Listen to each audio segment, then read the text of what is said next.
Hey, welcome back. It's a Fulbright Friday with LP and LT.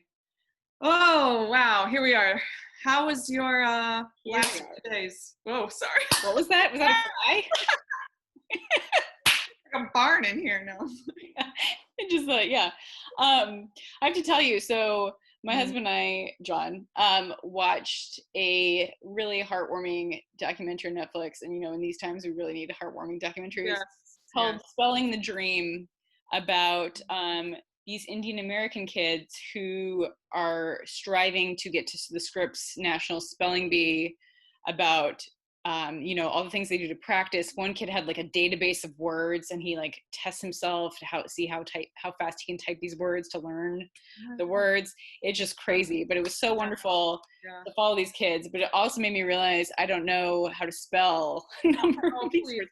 They said something like you have to know like 100,000 words, basically. That's crazy. Yeah. So I I should ask you. I should quiz you on some of You these. could, because basically one of my weaknesses, I have a lot of superpowers, parallel parking again being one of them. But one of my greatest weaknesses is I'm a horrible speller. Like really bad.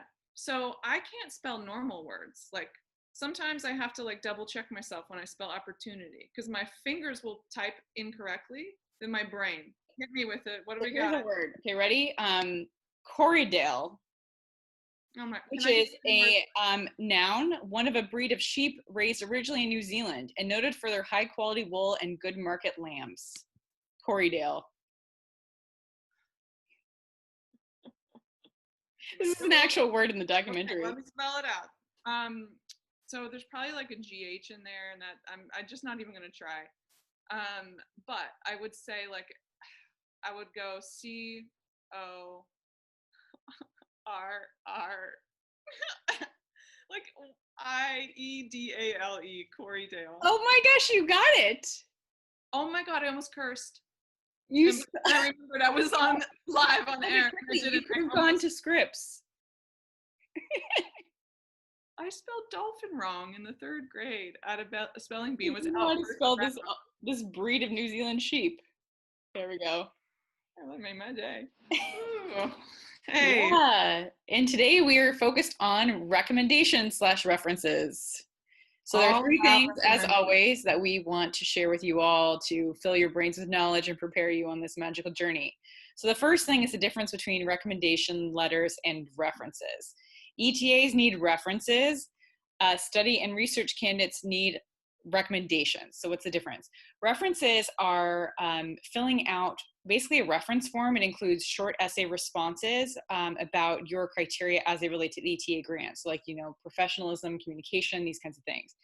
The recommendations are completing your standard traditional letter of recommendation, attesting to your credentials, accomplishments, skills as they prepare you to do the grant type that you have identified.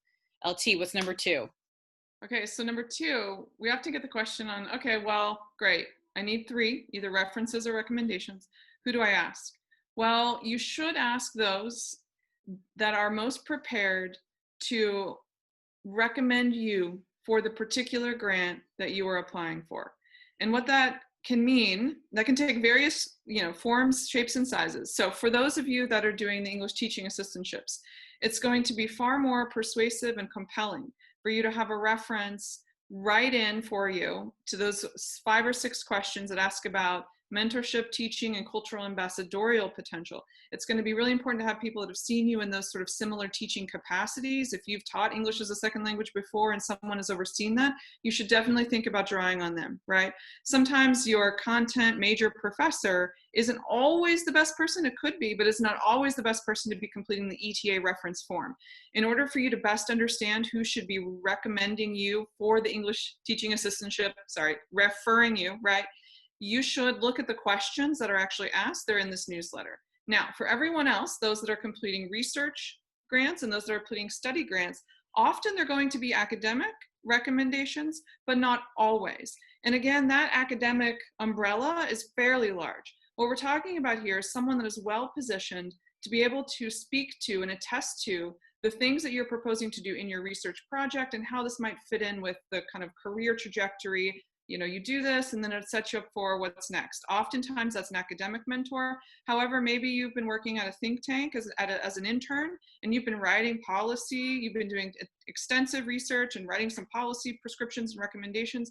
Again, the recommender in that case might be a professional reference, but they're attesting to those academic, synthesis, analytic, critical thinking skills that would be really important as it's related to the totality of your application. One other important thing to remember when you're thinking about who do I ask is range, right? We wouldn't want the same professor of international relations and another professor of international relations and another all to write for you and bring together sort of the same types of things, saying the same things. So essentially, making sure that you have a little bit of diversity within those that you select to write for you. If you have questions about that, like, it's another great moment to be in touch with your Fulbright program advisor. Mm-hmm. The third thing we're going to talk about is the steps after yes.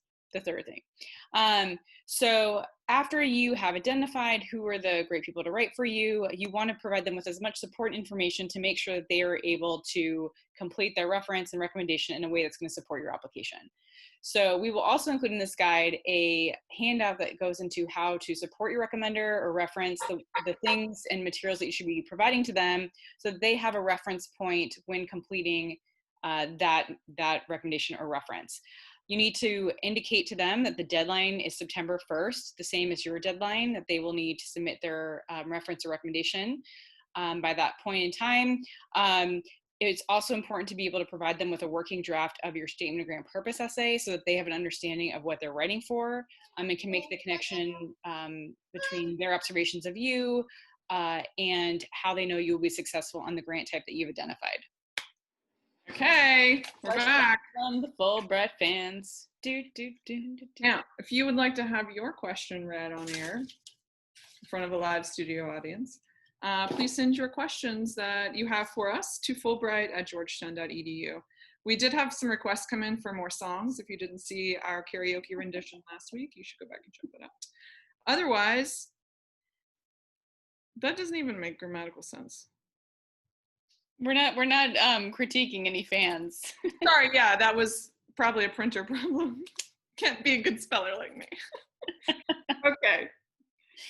Oh, this one's kind of nice, and it fits the theme with like chilling, which we're all trying to center ourselves these days. Where is the most relaxing place you've ever been? See, I automatically think, I know you're gonna go to the beach. You're gonna immediately go to the beach. Likely. Though I think like beach is calming too, because I think the sound of water is really, really relaxing. But see, I go to like having a hammock in the mountains.